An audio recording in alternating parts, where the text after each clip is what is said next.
Good evening, and welcome to Accountable Leadership for Affordable Government. My name is Ken Fracasso. I'm a sitting selectman on the Board of Selectmen in Winchester. To my left is Karen Beadle, also a selectman. To the far right is Glenn Albanesius, a selectman. And to my immediate right is Marcia Sterling, a candidate for the Board of Selectmen. Last week we introduced ourselves and talked a little bit about what each of us are all about. And this week we're going to focus on good government, what it is, what it's not, and why it's important. First of all, though, we'd like to spend a couple of minutes just reviewing the Winsted events for the last few weeks. The school's back in session, and there is no budget, or at least one that doesn't add up. The Board of Education has stated that they're going to spend at a $19.9 million, which is $1.3 million more than the voters appropriated back in May. I think that this is extremely unacceptable and very irresponsible. The Board of Education also resists the Winsted Journal's Freedom of Information request, and I'm not really sure what that's all about. The finance manager, which has been here, I believe, 6 months. 6 months, has resigned, so we're back to square one as far as that's concerned, and that's not a good thing either. No. I believe at our selectmen meeting on Monday night, the town manager informed us that the Board of Education had submitted some numbers for an audit, but it has not started yet, and we don't know if all the questions that were being asked by Bloom Shapiro have been answered correctly, and hopefully they have, but this is just the beginning process. You know, now the hard work starts and the audit will begin. So the MBR, it's still an issue. There was a motion passed Monday night to put the excess cost into the fund balance, which should help the situation drastically, and I think that we're going to be fine as far as that's concerned. But moving forward, I think that government is something that we want to talk about tonight. Good government. So. Well, it's a good place to start because our thrust is accountability, and in the last 2 years, we've been trying to achieve that with 2/3 of our budget. Correct. So, and now we want to just move that forward for the town side in terms of growth. Right. Kenny, how long that audit, that process, you've been through it a couple times, how long does that take? Well, I think this year it's going to take a little longer. I think the fact that it's so far past due, and I think they're going to look into it a little more stringently than they normally would. Right. I mean, I wouldn't be surprised if it takes another 2 months. I mean, what do you think, Marcia? Yes, a standard audit, you review, say, 10 or 15% of the data. They do testing, and they say, okay, you said you wrote a check for $1,000 for this set of books. Show me the receipt. Show me the books. Mm-hmm. You do that for 10 or 15% of the information, and you determine whether things are right or there are questions. And if there's questions, you do more. Given that this audit is now 9 months late, that there's still not an acknowledgement on the part of the Board of Ed as to how much they really spent. They filed numbers with the state that says they spent $21.1 million. The checks at Town Hall indicate they spent $22.6 million. I don't think it's a coincidence that the difference is the $1.5 million journal entries that have been the question mark this entire time, Right. which is the federal portion of part of their grants. And so there's a lot of questions. There's a lot of smoke. I also note that for at least the second, if not the third time in a year, they file information with the state, and the person responsible for that information, the finance person, immediately quits. Mm-hmm. I mean, that's not a good sign. No. If in the corporate world, if the CFO quits as soon as you file with the SEC, they usually come in and shut down the company to try to find out what's going on. Right. And the broader problem here is that audit really holds the town up Yeah. as far as any kind of financing that we may or may not need. And Well, at one point it was brought up to do a bond or look at a bond because of the infrastructure, mostly the roads. Mhm. And there was no way to even, why bother talking about it? Because we couldn't borrow money anyway. Right, Correct. and it really gets to the heart of what good government is. Government is supposed to be about getting things done Right. and being results oriented. And I think I give you three a lot of credit for trying to be results oriented and trying to get things done. But running into a lot of roadblocks that, quite frankly, have been created in some cases by the mayor and the deputy mayor. I don't understand why a year ago they stood shoulder to shoulder with you and said, enough is enough. We're not getting good information. We're not getting good financial information in particular. We need to straighten the situation out. We need to operate the schools for the community for whom they belong. And instead, and I don't really have a good explanation for this, they've backed off that, and they've really left it to you all to try to get to the bottom of whatever it is going on. And Glenn, you're absolutely right. While we're waiting to try to find out what's going on with the school system, because they represent 2/3 of our funding, our spending, and because they represent such a big chunk of what government is, we're not able to do anything else. Right. And I'll just throw in, again, a telling conversation we had at one of the meetings was when the question was asked whether or not getting that audit done was a priority, and Vanessa said clearly it wasn't. And you know, granted, there's looking out for their side of the picture, but it affects the town so dramatically Right. that I think they've lost sight of that a little bit, and it certainly affects us as the finance board. And you know, that's one of our main jobs. I mean, I've learned over the past 2 years Oh, is, yeah. you know, spending the money wisely, making sure that we protect assets, and when you're handcuffed, it's difficult. And good government is what we're running on, and I believe that's really where we need to be in November. And I think you've got to be committed to full disclosure, and you've got to be committed to saying, this is what we did with the money, and it worked. This is what we also did with the money, and it didn't work. Right. They've had over $22 million, and they're not able to tell us. They can't even admit how much they spent. Yeah. Never mind how they spent it and where it went. And again, unfortunately, it's also handcuffing the ability to do any other improvement in town, and not having a good school district that works with local government is also making it difficult for us to have good economic development. Well, we should add too, maybe we don't necessarily, it handcuffs us because maybe we weren't going to look at a bond. Maybe this wasn't the time for it. But even any short-term borrowing, I mean, any emergency that borrowing came up. whatsoever, any emergency, it really has us hogtied, and it's dangerous. Well, quite frankly, we've been lucky.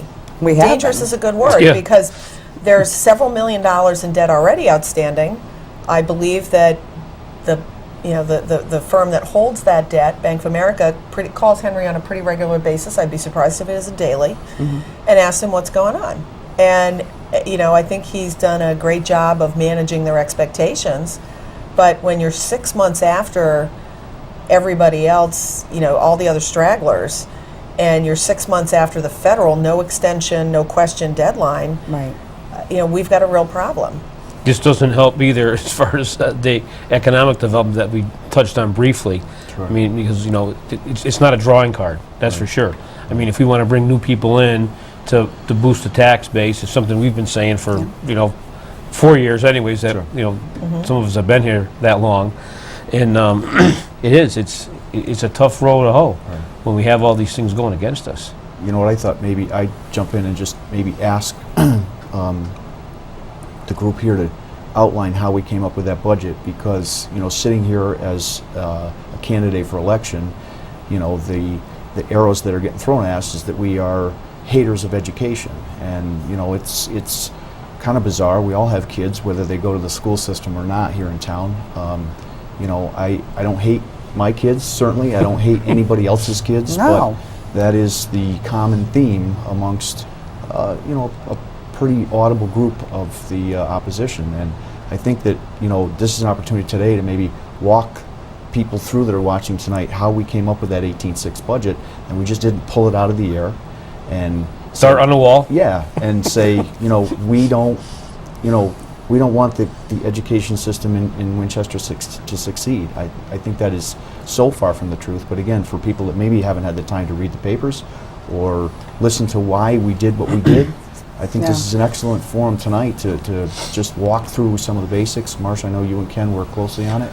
Well, that's fine with me, but I mean, let's back up just one more step, because over a year ago, post Plan B, which was all of Board of Ed, they were going to save $900,000. Right. Where that tin can is, I have no idea, but we haven't seen any of that money. But there was talk of consolidation, moving the 7th and 8th graders to Gilbert School, which has been done. And, you know, and then all this stuff, I know it's repetitive because we've said it over and over and over again.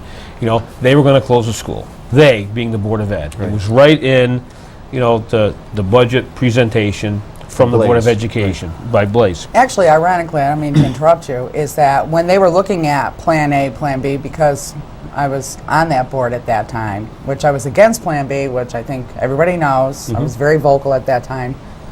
Another, the C, which was out there, was to close the school, even with the 7th and 8th grade, not at Gilbert yet.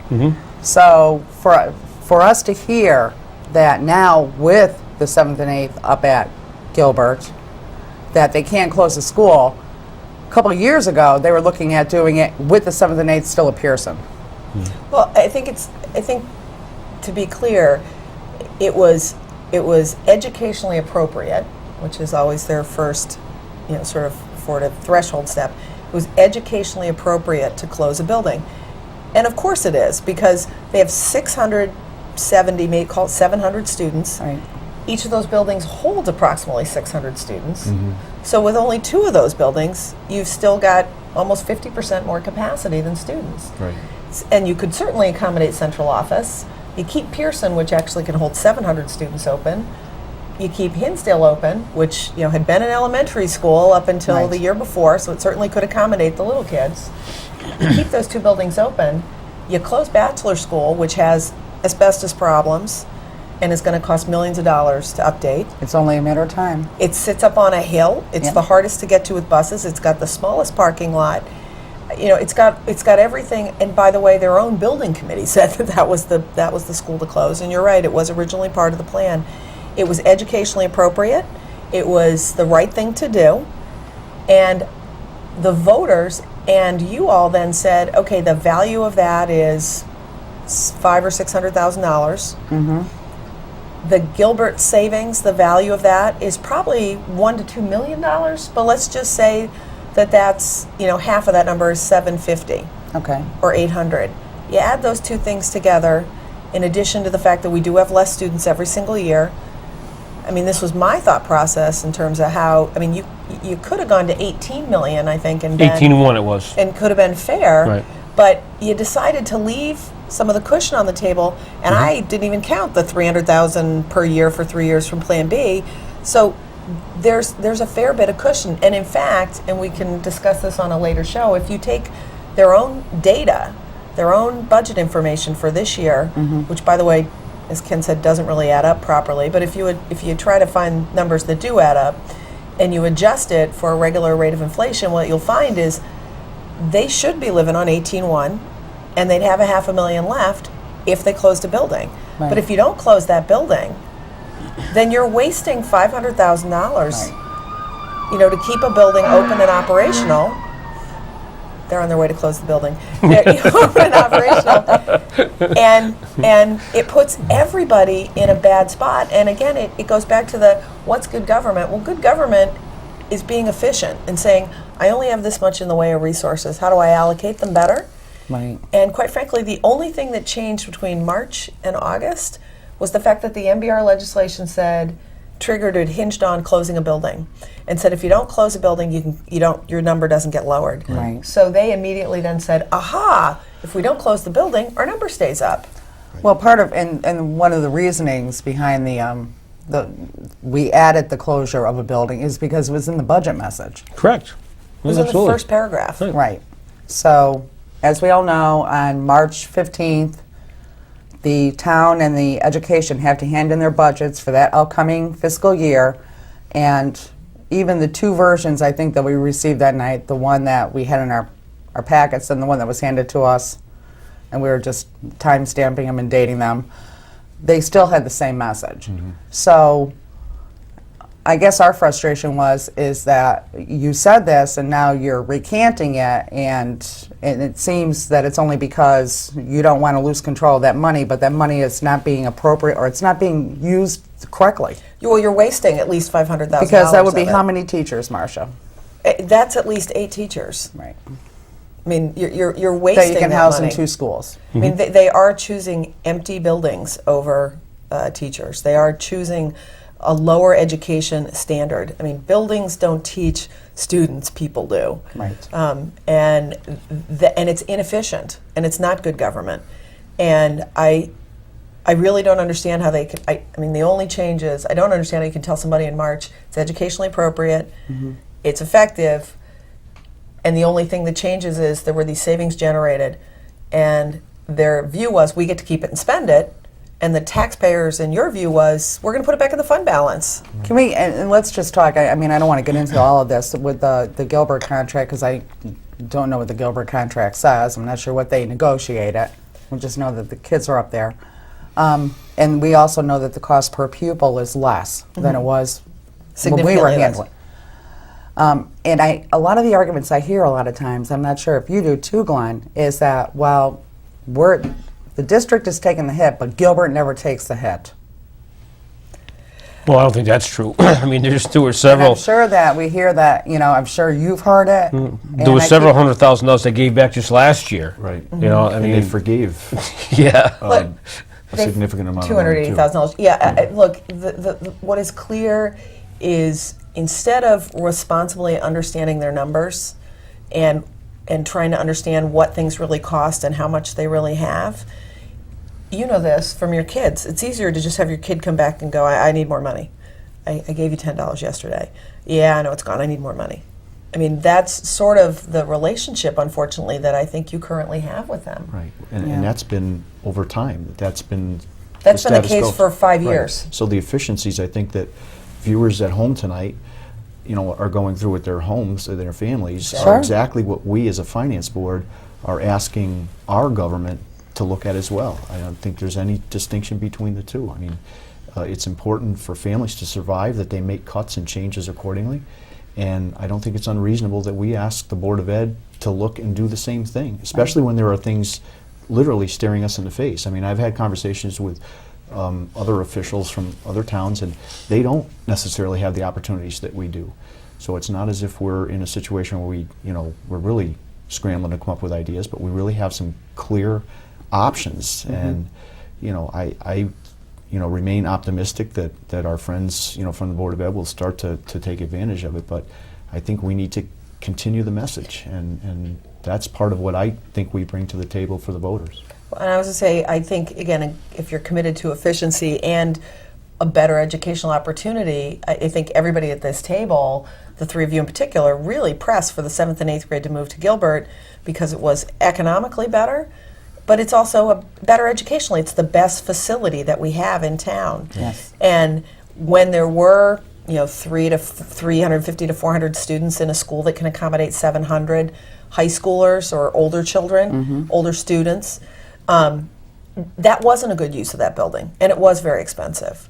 But we've now gone from $15,000 or $16,000 a pupil with not enough kids in that space and not using it to its best effect, to now it's sort of, I think, maybe just around $12,000 per student that's there, and we've got half of the school district, 6 through 12, in a wonderful facility. And the initial feedback I've gotten from people is they're thrilled. Yeah, The kids are I thrilled. agree. I've heard, my son is a freshman up there, and he obviously has younger friends, and I think the 7th and 8th graders, for the most part, are thrilled to be there. Yeah. I mean, it's a positive change. I think it was a good one, and the benefits not only are for the on the education side, but also financially too. So Well, that was a you're fine, win-win. yeah. I hate to use Well, that your phrase, overhead but- was going to cost the same, whether you had 400 kids there or 800 kids. Right. So, the cost per pupil, which I know a lot of people don't like that comparison. And actually, when I was on the board, it was indicated that the cost per pupil for K through 8 at that time was like $17,000. Well, and that's another sort of issue with respect to the Board of Education and not being good stewards of our money. Right. Come back to the same point. They I'm not sure they even know how much money they spend. I mean, if you go to those meetings and watch them, particularly in the last year, reports get distributed. Do we all agree? They vote yes, and it's like, well, wait a minute. None of you even looked at this month to last month. Where did, how did it change? What changed? Where did money get spent? And when other new things get proposed, like let's spend money to, buy, more paper, more books, or whatever, I think Carol's the only person I've ever heard say, well, where are we going to get the money to pay for this? Where does it come out of the budget? How does it fit in? Right. And the response is always, we'll find it. Well, where they find it is they run back to the three of you and say, I'm out of money. I need more money. And you can't raise your children that way, and you can't run your household that way. You can't run a school that way. You can't run anything that way. It's But just destined for failure. We need to emphasize the reason we're going through this was going to happen, whether it happened while we were in office or if it happened next time. It was going to happen because this has been going on a downward spiral for a while. And eventually this was going to catch up, and we were going to have to go through the hardships, of getting this straightened out and cleaned up and making it accountable, where the taxpayers actually feel confident when they pay their taxes that they're being utilized correctly. And we're at a painful juncture right now, but the fact of the matter is it's an opportunity for us to get our financial house in order. Absolutely. If we get our fund balance where it needs to be, I mean, back to, when we need to borrow money for whatever reason, I mean, clearly you stated, and Kenny, you too, that the lenders are looking for some money in the bank. Yeah. That is critical. And, I heard on the show, probably going to air next or after us here, there was some criticism about bumping that fund balance up. And, whatever the reasons were that got tapped out, the fact of the matter is you do have to have some money in the fund balance, and that's critical. Right. And, we have an opportunity now to, like I said, get our house in order. Well, I mean, the fund balance was tapped out a couple times, in a manner it never should have been. It was never meant to happen. But that's water and then, under the bridge, and we know that it doesn't matter. It should never happen. Right. And by cleaning up our house and getting our financial affairs in order, got that a little backwards, we'll be able to do that. Right. When I was initially elected way back when. We had very little in the fund balance, and in the 6 years that we sat, it was painful, but we put money into roads. It wasn't a lot, but we put 100,000 here or whatever, and try to build it up, and we made sure money went into the fund balance. Right. But I have to say that at that time, the ECS money and everything was going to the fund balance, and then going to. It was being dispersed and somewhere properly. like 5 or 7 years ago, that changed. And it seems that was the breaking point where everything started to go downhill financially, where we lost kind of control over this, and now we're trying to regain it. Right. It's maybe unpopular with some people. Right. A lot of people I talk to, it's very popular. They know that this is common sense. Right. We need to get this done to move forward. I think the other thing about good government is you have to be able to plan effectively for the long term. And I started this process of even becoming involved in any of this by wanting to do something to support the schools, wanting to help them raise money, wanting to invest in them. And the first response I got, and this is about 4 or 5 years ago, was, don't worry about those budget things, don't ask any questions, just get us more money. And that just raised a red flag for me, because that can't be your starting point.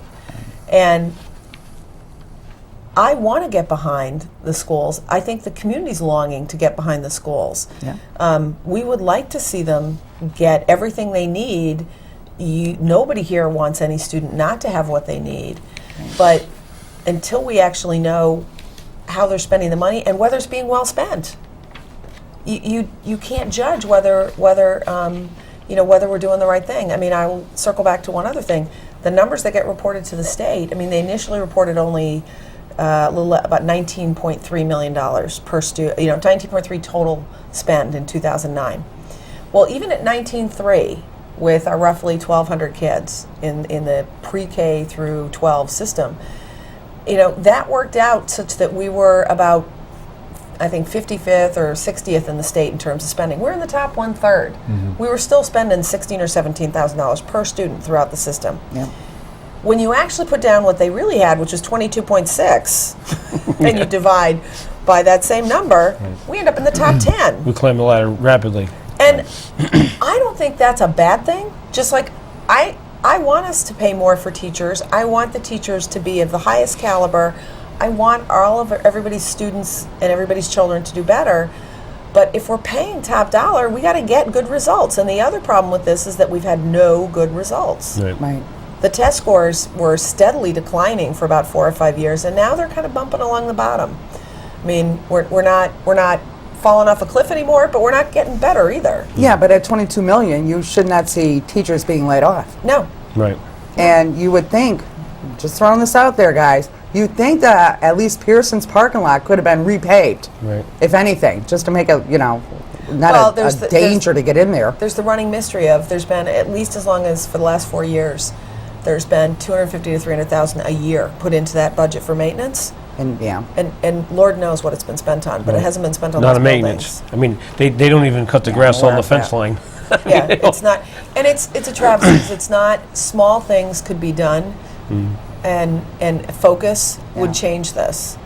And I'm optimistic we can change it. I think so too. Right.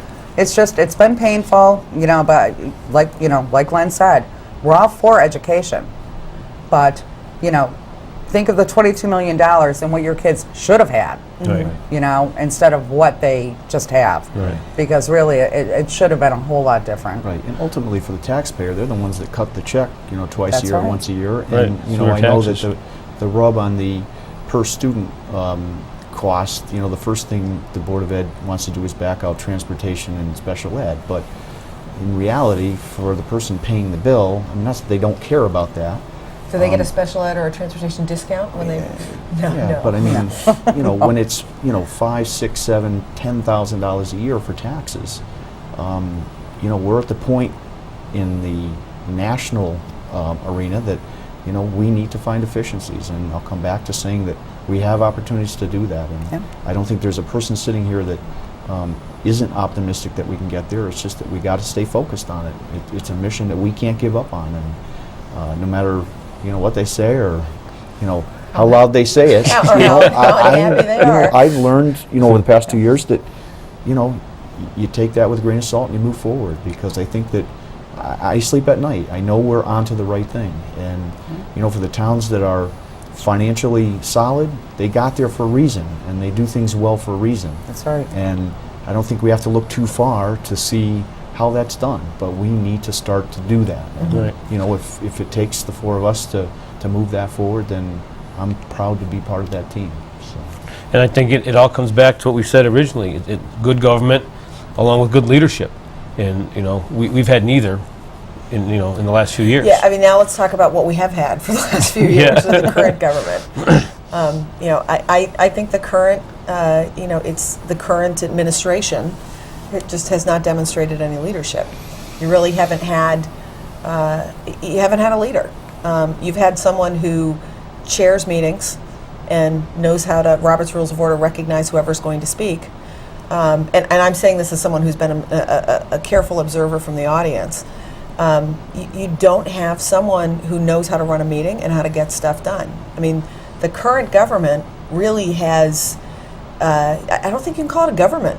It would qualify, I think, in the real world as almost like a caretaker situation. They sort of make sure that the rooms are dusted and the lights are on, but not a whole lot of other stuff has happened. I mean, go back to the conversation we've been having. They were with you a year ago, shoulder to shoulder, on the Board of Ed stuff, and I'll ask all of you. I don't know if you have a good reason as to why it became 4 of you instead of 7 of you. Well, we took a chance, and I think politically that risk wasn't something they wanted to be part of. Well, I could be getting it wrong. But when Wayne Dove was here and we started with the talking about the Yeah. schools, we were headstrong. We were Yeah. going in the same direction, and way back, I want to say it had to be probably 18 months ago at the Gilbert School, and we had a meeting up there, and I had specifically asked that the Board of Ed, force Blaze out, ask him to resign, and Kathy. And, I had people slap me on the back, and, this is a good thing, we got to get some change. And then nothing changed. Blaze was there till his retirement. Kathy finally got out, just a few months ago, which was, way too late after the fact. But, somehow the ball got dropped.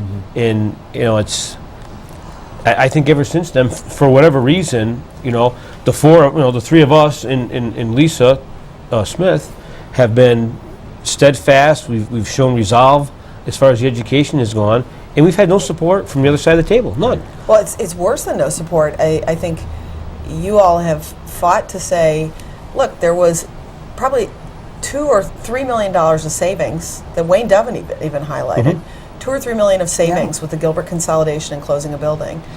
Just give us half. Right. And I remember when the last spring with the budget, where the original request was for like $23 million or $22 million. Yeah. They wanted actually almost $3 million more than they currently have. Right. And that was with sending 200 plus children to the Gilbert school. It was ludicrous. and Mayor Perez and Deputy Mayor Clausen were all over that. They thought that was great. Let's invest in education. Well, I'm all for investing, but you don't just invest in a black hole. Right. And I clearly remember the other astonishing meeting was there was a regular Board of Select meeting going on, and the Board of Ed had called the special meeting, and sort of the smoke signal back from them was $22 million, we'll close Bachelor. Right. $20 million, we'll close Pearson. Anything less, nothing. Nothing is closed. Yeah, that's kind of stuck in my craw, I'll be honest. It was a hostage. It was a hostage crisis response. That's just, even to make, and I think that probably bothers me the most. And when I think about how we look at this, and we try to look at the facts, and you guys have pulled figures together, and building committee, we've had building committees, and everybody keeps saying the same thing, and we keep getting this steadfast no. I'm more incensed about that, because it's like, you can't give us an audit, okay? You didn't know anything about the audit, which they said at Vanessa's when we had the audit meeting. I was a little perplexed about that. And then you make comments in a meeting in open session with people sitting there, and you're supposed to be like the caretakers of education, and you make a comment which is kind of like, what would you call that? It's really threatening us. It's holding us hostage. It was a hostage crisis, and it's wrong. And I'm thinking, how can we meet them halfway when this is the level of intelligence we're getting? I'm sorry. I'm baffled by that you can actually think that that's okay to say in public, and people think it's okay. It's not okay. I would have to say that was probably the single most it's so disrespectful. Damaging statement that they could have made. I mean, if it wasn't about the money, I think that said it all, because obviously it was about the money. If they wanted to educate the children, and they put forth some educational plan, or I would be the first one to jump on the bandwagon. I've been the school board chairman at Santee School for over 6 years, and we don't have anything like this over there. Not even close. And it's very disturbing. Right. It's extremely disturbing. But to have them come out and say that if you give us X amount of dollars, now it's back to closing. It's okay to close the school. In the beginning, it was educationally sound, as you had stated. And those were their words, not ours. And all the good reasons why we should close one. And all of a sudden, they turned, and it became, no, it's not a good idea. Then it was a good idea again when if you give us some more money, several million, we'll suffer through it somehow. It's just. I do. I have a huge problem with that. I just can't even imagine making that kind of insane comment in front of people. Right. Well, and I think it's hard to understand then also why Deputy Mayor Clausen is, when Lisa raised the risk-based audit, which she was absolutely on point to say, we need to understand what's going on over there, right, and find out how they make their decisions. And I'm not sure they're following their own guidelines. I don't think they move money around in public the way you do. We'd like to move $200 from here to there. Yours are much more modest. Theirs are much more dramatic. And George's response was, I don't think that's important. And he didn't vote for it. Right. That was really, I didn't understand that vote at all. No, I don't. I don't understand. I don't understand the Board of Ed's behavior. I don't understand the mayor sort of taking a powder, and I don't understand the deputy mayor, not wanting to know what the truth is. That's just not understandable. And then the next thing is the insider deals that have been proposed. They're really, they're incredible. I mean, the idea that, you know, I don't know about you, but my property taxes are not imaginary every No, June and January. no. And to make that statement publicly yeah, another is one. almost as contemptuous as the hostage response on the buildings. I agree. Yeah. I agree. And to say that you're, you know, that, look, and don't get me wrong, if we had somebody who had experience and financing and knew what they were doing and was sitting opposite you guys and said, I need to help you, you need to work with me to make these liens go away because otherwise economically I can't make the project work, and you would turn that person down, I think I would be the first person to be all over you and be mad. Since we just changed subject and people probably don't know that, we might want to Just so we you don't might want lose to it. state what Well, you're talking We'll talk about. about the capital products. Talking about capital, I thought moving from It was a you know, good sort of- transition. moving from the you know the sort of Board of Ed debacle into what are the other things the current administration has been doing that make no Yes. sense. And let's frame it with good government, because Yeah. that was clearly, you know, the right decision. Oh, absolutely. I mean, you know, and I was chastised for this, as I am on many things, but, you know, and these were all done respectfully, and I submitted questions that were basically scoffed at. You know, I've been in business myself going on 30 years now, and I know for a fact that there's no lending institution on the face of this earth Right. that would give any sort of, you know, substantial amount of money to someone that didn't have a business plan or some kind of financial backing. And just to divert back to something you said, you know, if the day comes where we had a developer that had some money, had a plan, we had that. Martin Kenny, Right. remember him, Glenn? I do. You know, just before the last election, A track someone record that of was success. in renovating buildings exactly. I mean exactly like 10 Bridge Street, and you know the election came along and Martin Kenny was down the river. Well, because someone like that, and this is where good government is key, someone who does have that experience, I mean, if you may recall, what he was seeking was not money from the town, not forgiveness of liens, not you know, any dollar from anybody here. What he was seeking, and what all developers like that often look for, not always, but often, he was looking for support and going to the feds to get help from them Right. in Right. terms of there was stimulus money available. I think there was some of the brownfields money, but there were different components that would make that project economically viable for them and make it a success. And all he was looking for was the community to get behind him and go to our federal officials, you know, and talk to them, go to our John Larson. go to Larson and go to, if we need to, our two senators, Right. and get their support in making that happen. And the response from the mayor and the deputy mayor was, no parking, There's not enough no parking. plan, don't like it. Meanwhile, they're willing to, for Mike Renzullo, who has no financing, to basically change the complete configuration of Prospect Street. I mean, Right. he was like, well, let's make it one way, let's change it so we can park here, let's change the curb, I'm going to do this. They were all like nodding, like that was a great idea for someone who has no financing and no experience. So, and the message that you send out to that developer community who's got experience is, oh, okay, I've gotta have to marry myself to one of the local guys. Yeah. Or run for board of selectmen. Yeah. Exactly. Or I gotta pay that guy All right. to get my project done.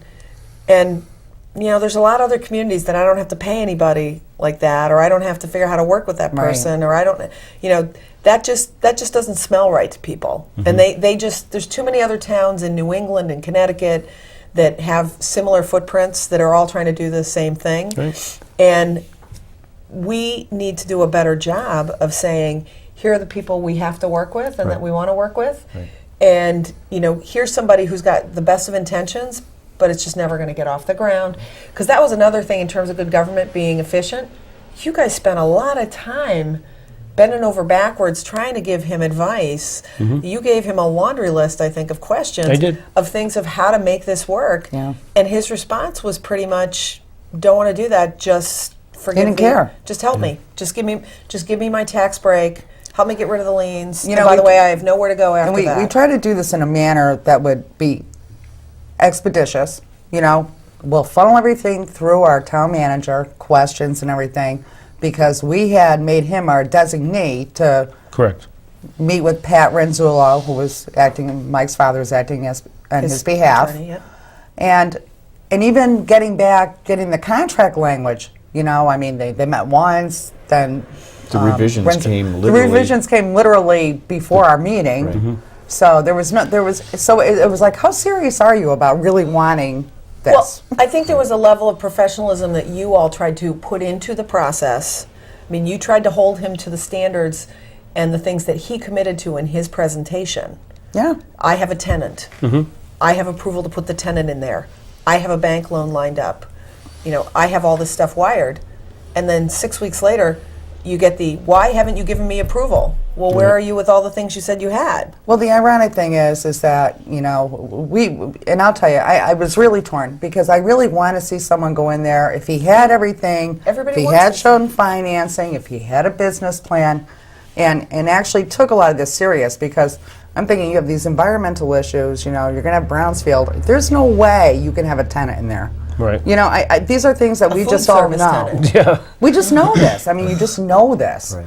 And it seemed like there was a level of comedy that he was just like, I don't know, just placating us, or it was condescending in a way. I think there was an just do this and give me my money. I think there was a general expectation of, I'm a sitting selectman.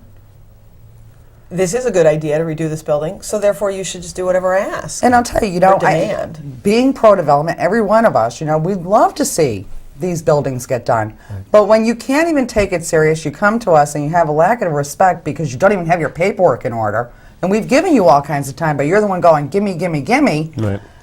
And then you go out in the hallway, and I mean, I felt bad that things had to happen that way, although it wasn't my fault. It was certainly his own fault.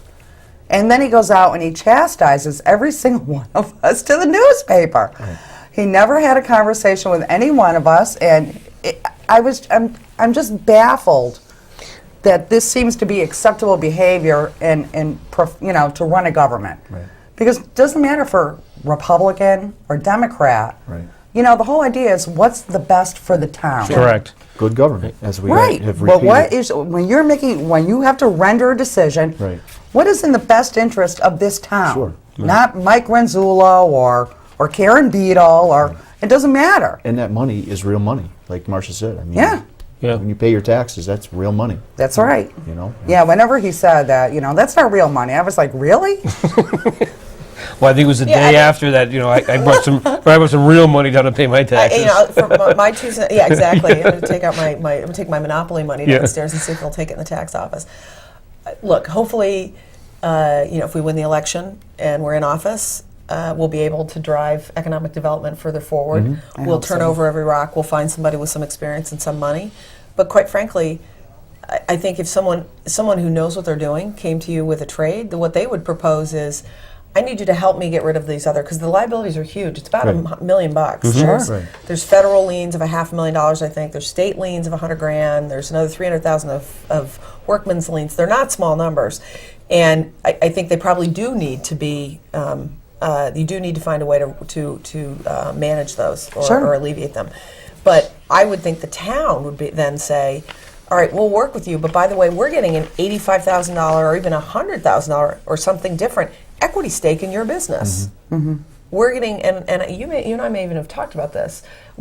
You know, if Mike had come to you and said, not the money's imaginary, had said, I'm going to give the town $100,000 of upside in this building if you work with me to help manage this, and I want you to go with me to the bank, but by the way, I've at least lined up this much money, and by the way, here's the real cost of redoing that building, and it's $250, $450, whatever the number is, hundreds of Right. thousands of dollars. Would have been different. And I've raised this much of the money, but I've raised 25 or 30 or maybe even 50% of the money, and I'm going to get a bank loan for the rest, and I'm going to need the town's support to do that. You guys would have been all over that. Sure I mean, would. Oh, that's yeah. a deal that you could have made work. Sure. But simply coming to you saying, look, the old taxes are imaginary. I mean, I don't think the feds think their money's imaginary. That's not the reason the lien's there. No. I mean, and just gimme, it would have been bad government to approve it. Sure would. It would have been bad government to approve it. And you know, part of the argument that probably bothered me the most was that, you know, repeatedly we were told that, you know, nothing is ever going to happen there. And I don't think that's true. I don't I don't either. think so. And I think that, I've worked as closely as I can with our EDC commission liaison, and Yes.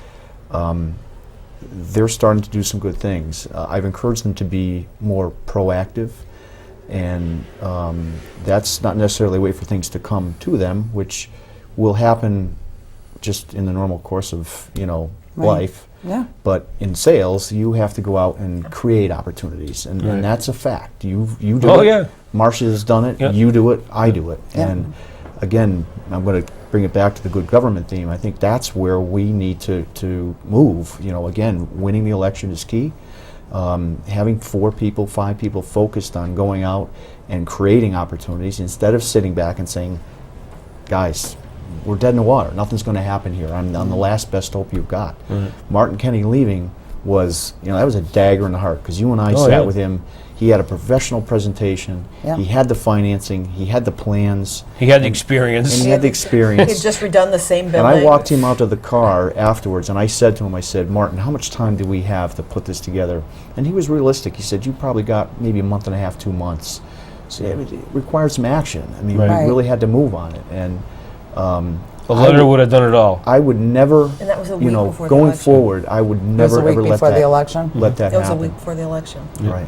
So I mean, you kick yourself for losing an opportunity like that, Sure. but you don't roll over and say, okay, So now that's nobody it. else is coming, We're yeah. we're dead in the water. I No, just- but tying, right, but in Right. tying everything that we're doing, getting our funding in order, getting audits done that have less management pages, management letter pages of fixing, and this is something that developers look at too, where they see that government is working the way it should, that there's transparency, we know where the money is.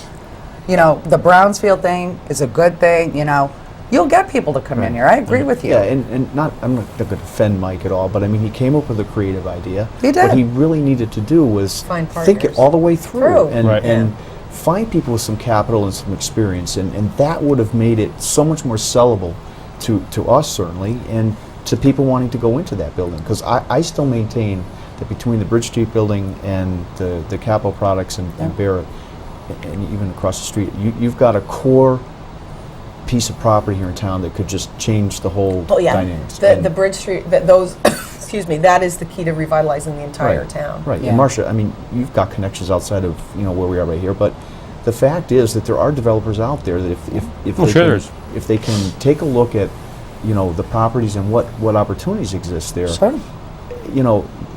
they want government that's going to support their efforts. I had a conversation today. I'll throw this out here. I had to bring Brian to get a physical at Dr. Kara's, and I know he's interested or was interested in the KFC building up there. And he pulled me aside. He said, "You running again?" I said, "Yeah."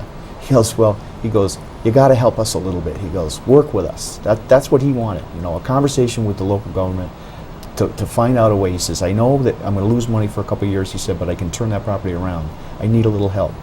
Those are the kind of conversations we need to have people, that are capitalized and know how to Absolutely. get stuff done, and to think that they're not out there and that they're going to pass Winsted over forever and ever. Not true. Well, and you need to have leadership in the government that people are comfortable coming Right. to, saying, "Are you going to be in your chair?" Right. And if you are, I can talk to you because you're someone who understands how things work. Right. I mean, I don't think it's any small. I'm not surprised that we have somebody who's used to being a middle school principal who has no idea how to get economic development done. It's just not her bailiwick. It ain't her wheelhouse, and she doesn't know how to make it happen. Right. And that does lead to an attitude of, well, if it's not somebody right here in town who says, I'm your last best hope, then there's no hope. Right. So you need to have people in those chairs who have a broader experience Right. Right. and know how to pull in the right people. You need to have people be able to approach you and say, "I need your help," Right. and you need to be able to work your network Right. to be able to get people from outside the community Right. to come in and invest. I mean, my entire work experience was based on, here's a problem, help me solve it. Sure.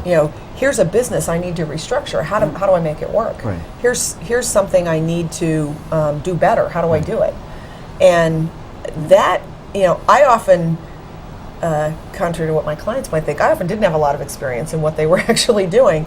But what I did have was I would sit down with a group of smart people and who had a broader life experience, and you could talk about okay, well, I think this can, this fits here, this fits there. I mean, the other thing I find, and you could start to put a project together, put a picture together to solve somebody's problem. Right. I mean, I think what's really nice about this group, and I'll add Lisa in at the table, Sure. is that we have someone who's in insurance, but works in a business who has to deal with people every single day, Yeah. and knows what it's like to deal with individuals as well as to be part of a bigger business. We have someone who's built an incredible business. We have someone who's a great salesperson. I'm a retired banker. Lisa's someone who is really involved in the schools and the community and plugged into the Yeah. parent network. Yeah. I mean, I think it's a great team, and it's a team that really can make government be good, Right. not just be a government that's sitting there. I mean, again, I know what this sounds like, but I'm going to go ahead and say it. The sense I had from Candy and George when they won was, yoo-hoo, I'm the mayor, I'm the deputy mayor, and that's it. I mean, that was the high point of the entire process, and quite frankly, they haven't really accomplished anything, so I guess it was the high point of the whole thing. Right. Well, Yeah. I'll throw out too that It's been a tough couple of years. it been has hard. a distraction. The Board of Ed. Wayne brought it up. I mean, he was, kind of their choice, which, I had many discussions with him. I think Wayne was a bright guy. He had something to prove coming back here. He did some good things. I mean, identifying it as a core issue, I think, was critical. But one thing that still bothers me is, we went up to Great Barrington to kind of pick their brain as far as, how did they grow their town, how did they achieve some of the success Sure. that they did. And he brought, that group back, and we started that strategic planning session. Well, that withered and died, and I never, to this day, I don't understand why. I mean, granted, there were other things that came up, but Kind of as soon as he was gone, it was Well, gone. the flame burned out. It was the same thing with the education stuff. Yeah. When you started that, and it was full speed ahead, then it started to slow down a little bit. right. He left, and it just kind of. But I think the voters, as they're evaluating candidates, they may not know the specific behind-the-scenes stuff, but they certainly want to vote for someone that's going to start something and finish it. Right. Now, I'll throw it out on the table too.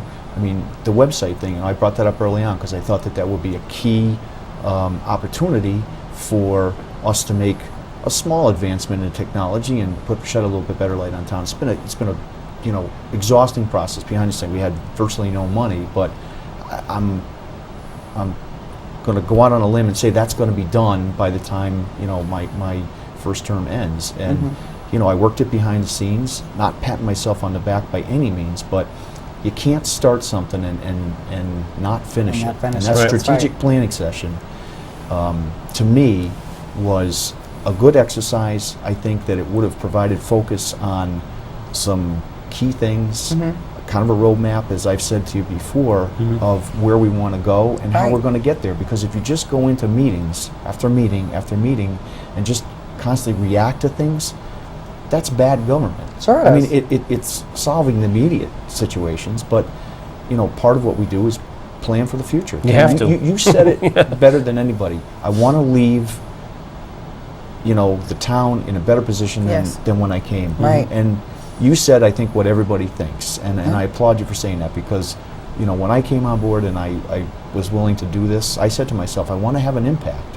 It may be a little one, and if the website comes off the way I hope, that'll be my little. Well, hopefully you're going to have bigger impacts than that. Yeah, I hope so too. And again, I think Which is a good impact. right. But But as a team, I think it's incumbent on us to make sure the voters know that we are a group that, we weigh the facts, we protect the taxpayers' money, we want good government, and that you make decisions and you try to get stuff done. stuff done, exactly. And I Well, think that's this key. is, and this has been tough because this year, or these last couple of years, just dealing with 2/3 of our budget, who we had a FOI for because they refused to give us information, and we talked about, we sent letters to them saying they had to follow their own rules and they had to give us this information. And I mean, it's been, since we literally got elected, we ended up having to almost deal with not having enough money. I mean, Right. that happened in October. Right after No, get-go. excuse me, November. We got in, and it was like our first or second meeting that we were dealing Second with. meeting. And it never stopped. And if that wasn't a clear indication that something was inherently wrong, Well, they were spending at a bigger pace the money than they had. precisely, and if we did not take the bull by the horns, and I don't know about you, it's not, I don't lose sleep. I know every day that what we're doing is the right thing, Right. but it's hard. Right, but let's just come back to, as Glenn said, the theme of good government. Why is good government important? Well, first and foremost, it's because it's your money. It's, right. you know, we all contribute our own fair share, but it's the taxpayers' money, and you can't lose sight of that. And that is a problem, I think, with some of the members of the Board of Education and some of the members of the Board of Selectmen. They lose sight of the fact that it's not, they just view it as, I cringe every time I hear the Board of Ed say, well, that's our money. I'm like, okay, so you put up that $1.6 million? Right. You paid $1.6 Yeah. million in federal taxes? I don't think so. Right. And it's your town. I mean, the town belongs to everybody. Yes. It doesn't belong to any one person. It belongs to everybody. And that's the critical combination that comes back to something you said in the first program.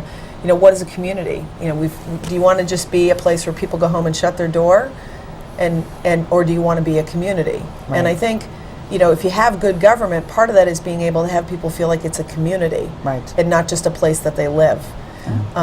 I think that we need to acknowledge that everything you do has consequences, and everything that you don't do has consequences. I mean, to your point, you guys have been focused on trying to get the right answers and get answers out of the Board of Education. That the consequence of not doing that is that nothing will ever change. Right. Right, it would be the same as it was for the last 3 or 4 years. Right. And at the end of this is, I know that great things can happen if you have a good team Right. that tries to, it tries, and is adhering to the principles of good government, which I think you all have done for the last 2 years. I think we just need to change a few more faces at the table, and go into a plan where you're trying to get stuff done. Right. Yeah. And the taxpayers will benefit from that. Absolutely. And that's the bottom line. You Absolutely. can't say it any clearer than that. The taxpayers benefit from that. Well, we'll benefit by having a better school system, because you'll actually know where the money's going, and we'll know whether we're doing a good job or not. Yeah. We'll hopefully Right. be able to change things. Right. We'll be able to pave some roads. Yeah. And a favorable climate for people that want to come and invest. Yeah. Right, Well, exactly. it breeds a positive outlook. Right. People will be happy to be here. They'll be proud of it, and I think that's our ultimate goal. I mean, we sit at the crossroads of Route 8 and 44. We're Yeah. a little over 2 hours from both Boston and New York, and less than an hour from Hartford, and it's gorgeous. It is. Yeah. It is. So, we got all the makings. And I wanted to touch on something tonight we did at the American Mural Project. Yes. I mean, it's something that's underway. I mean, I would love to be able to help them see that through, We've to absolutely completion. got And I everything think done. that would be a wonderful asset to the community. I know we're running out of time here, so I'd like to thank everyone for joining us tonight. And we will be on Thursday nights from 6 to 7 from now until election, which is November 8th. And I hope that you'll join us. So hopefully we'll see you next weekend. Thank you very much, and good night. Thank you.